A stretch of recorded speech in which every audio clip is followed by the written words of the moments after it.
ભલે ગમે તેમ થઈ જાય, પરંતુ એકાદશીના દિવસે માત્ર આ એક વૃક્ષને અડી લેજો, થશે મોટો ચમત્કાર. નમસ્કાર મિત્રો, સ્વાગત છે તમારું અમારી ચેનલ નેવિકા સ્ટોરી પર એક નવા વિડીયોમાં. જો તમે વૈશાખ મહિનાની આ એકાદશીના દિવસે માત્ર આ એક વૃક્ષને અડી લેશો તો તમારા ઘરમાં એટલી બધી સુખ સમૃદ્ધિ આવશે કે તમે તેને સંભાળી નહીં શકો. જન્મ જન્માંતરની ગરીબી દૂર થઈ જશે. વિશ્વાસ ન હોય તો એકવાર આ ઉપાય કરીને જોઈ લેજો.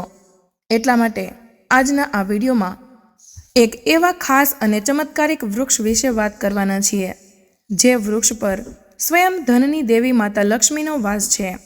જો તમે યોગ્ય સમયે સાચી વિધિ અનુસાર એકાદશીના આ પવિત્ર દિવસે માત્ર આ એક વૃક્ષને અડીને ઘરે પાછા આવી જાઓ છો તો તમારી નિર્ધનતા, દરિદ્રતા, દુઃખ, કષ્ટ બધું જ સમાપ્ત થઈ જશે.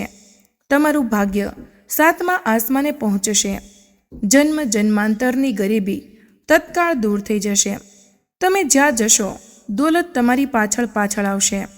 પરંતુ એક વિનંતી છે કે આ વિડીયોને સંપૂર્ણ જોવાથી જ લાભ મળી શકે છે.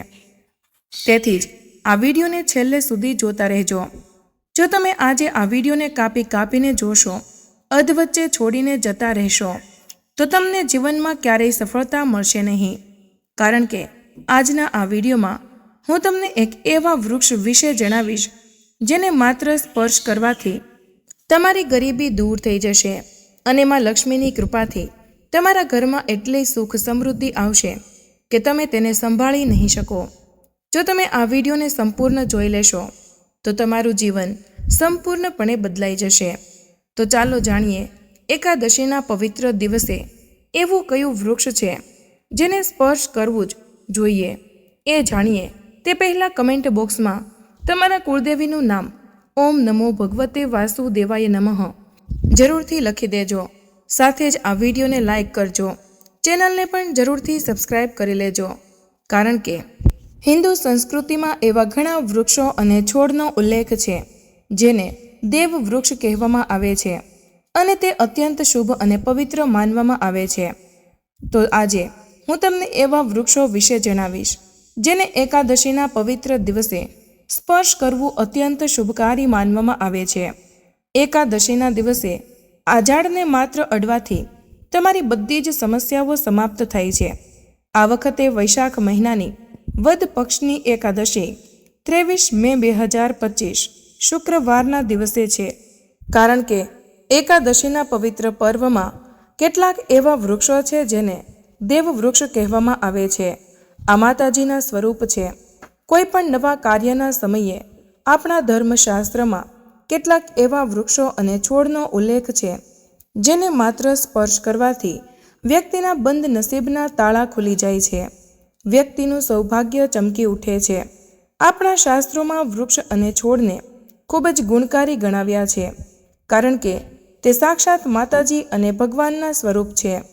એટલા માટે ભગવાન શ્રી કૃષ્ણએ ગીતામાં સ્વયં કહ્યું છે કે વૃક્ષોમાં હું પીપળાનું વૃક્ષ છું.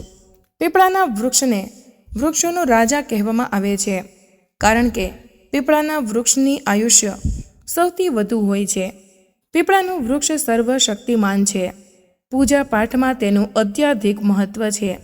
આપણા ધર્મશાસ્ત્રમાં ઘણા એવા વૃક્ષો છે જે કલ્યાણકારી અને મંગળકારી છે. જો તમે આ વૃક્ષોને સ્પર્શ કરો છો તો તમારી તમામ પ્રકારની સમસ્યાઓ અને કષ્ટો સમાપ્ત થઈ જાય છે. ખાસ એકાદશીના પવિત્ર દિવસે તેની અસર લાખો ગણી વધી જાય છે, કારણ કે આ સમયે અચેત વસ્તુઓ પણ ચેતનયુક્ત થઈ જાય છે. તેથી જેટલા પણ વૃક્ષો, છોડ, જીવજંતુઓ, ચલ અચલ વસ્તુઓ છે તે બધામાં પ્રાણ આવી જાય છે. બધામાં શક્તિ જાગૃત થઈ જાય છે. તેથી આ સમયે જો કોઈ વ્યક્તિ ખાસ કરીને દેવી સ્વરૂપ કહેવાતા વૃક્ષો અને છોડને સ્પર્શ કરે તો તેના જીવનની સમસ્યાઓ, દુઃખ, કષ્ટો, રોગ, તકલીફો, બીમારીઓ, કલેશ અને જીવનમાં ચાલી રહેલી તમામ મોટી સમસ્યાઓ સમાપ્ત થઈ જાય છે. બધા દોષ નાશ પામે છે. એટલા માટે આજે હું તમને એવા 3 વૃક્ષો વિશે જણાવીશ આ ત્રણેય ઝાડ દેવવૃક્ષ કહેવાયા છે. હું જે દેવવૃક્ષો વિશે જણાવું છું તે બધા વૃક્ષો તમને તમારા ઘરની આસપાસ ખૂબ જ સરળતાથી મળી જશે.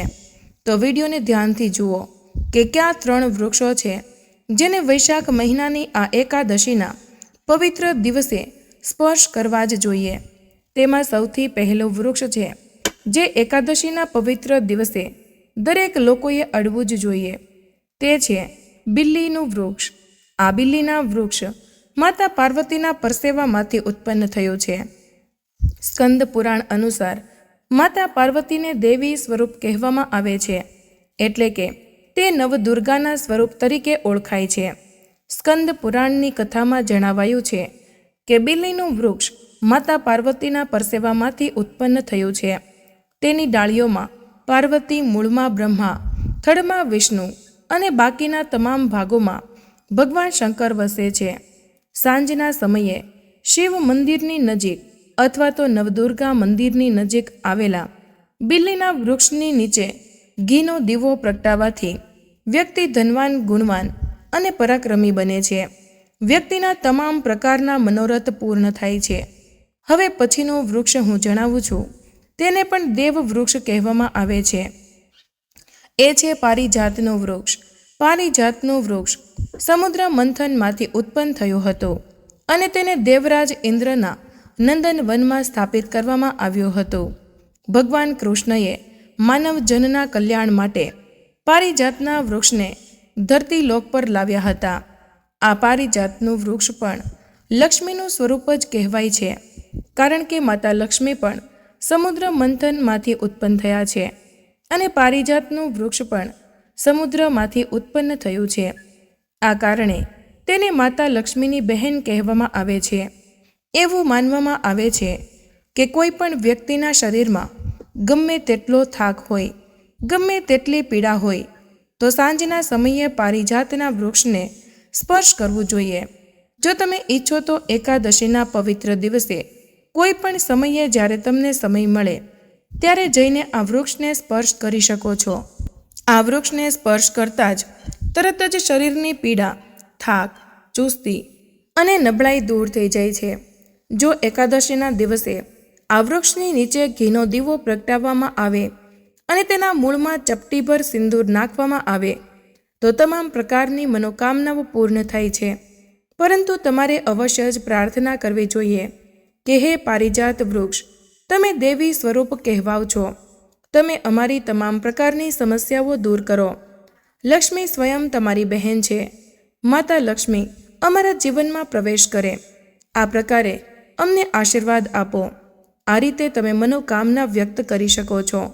આ વૃક્ષ લક્ષ્મીની બહેન કહેવાય છે, કારણ કે તે સમુદ્ર મંથનમાંથી ઉત્પન્ન થયું છે. એટલા માટે વિડીયોમાં આગળની માહિતી આપતા પહેલાં જો હજુ સુધી તમે કમેન્ટ બોક્સમાં જય માં લક્ષ્મી નથી લખ્યું તો જય માં લક્ષ્મી જરૂરથી લખી દેજો.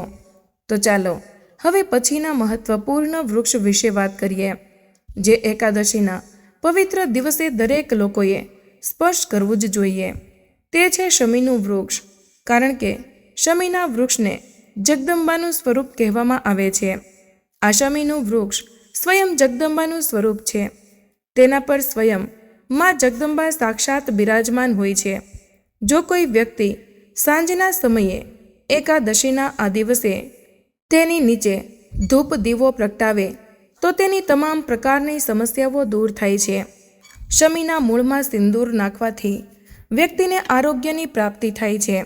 જે લોકો લાંબા સમયથી બીમાર હોય તેવા વ્યક્તિના ઘરના સભ્યો તેમના શરીર પરથી 7 વખત સિંદૂર ઉતારીને શમીના મૂળમાં નાખી શકે છે, તો તેના રોગ જલ્દી જ ઠીક થઈ જશે. જે લોકો લાંબા સમયથી બીમાર છે અથવા તો તમે બીમારીથી બચવા માંગો છો, નિરોગી રહેવા માંગો છો, તો તેના મૂળમાં સિંદૂર અવશ્ય નાખવું. તમારી જે દરિદ્રતા છે તે દરિદ્રતા સમાપ્ત થઈ જશે. તમારા તમામ પ્રકારના મનોરથ પૂર્ણ થઈ જશે. તમારી દરિદ્રતા સમાપ્ત થઈ જશે.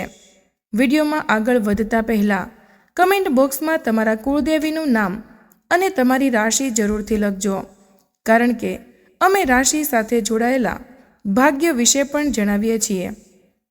અને ભાગ્યમાં ચાલી રહેલી સમસ્યાઓને તાત્કાલિક દૂર કરવા માટે સરળમાં સરળ ઉપાયો પણ જણાવ્યા છીએ. તેથી જ તમારી રાશિને કમેન્ટ બોક્સમાં જરૂરથી લખી દેજો. તો ચાલો હવે આગળના વૃક્ષ વિશે જાણીએ. આંબાના, તુલસી અને કેળાના વૃક્ષ પર ભગવાન વિષ્ણુ અને માતા લક્ષ્મીનો વાસ માનવામાં આવે છે. તુલસીના છોડ પાસે દીવો રોજે પ્રગટાવવો જોઈએ. આંબળાની પૂજા એકાદશીના દિવસે કરવાથી ભગવાન વિષ્ણુ પ્રસન્ન થાય છે. કદંબનું વૃક્ષ, કદંબના વૃક્ષ પર માતા લક્ષ્મીનો વાસ માનવામાં આવે છે.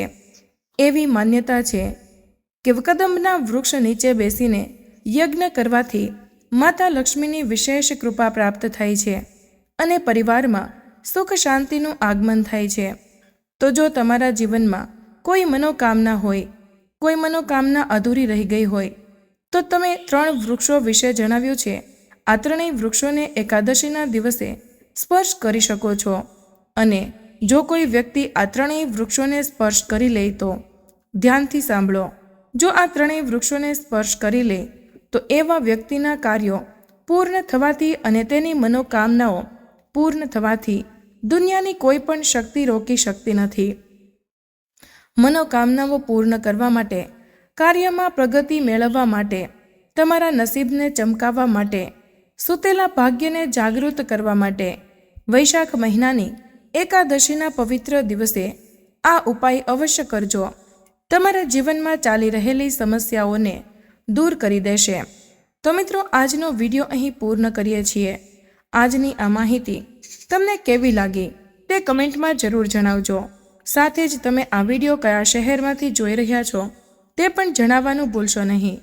અને પસંદ આવી હોય તો વિડીયોને લાઇક અને તમારા મિત્રો સાથે શેર કરજો. ચેનલ પર નવા હોય તો ચેનલને સબસ્ક્રાઇબ કરવાનું ભૂલશો નહીં. મળીએ એક નવા વિડીયોમાં. ત્યાં સુધી બધા જ મિત્રોને જય શ્રી કૃષ્ણ. ધન્યવાદ.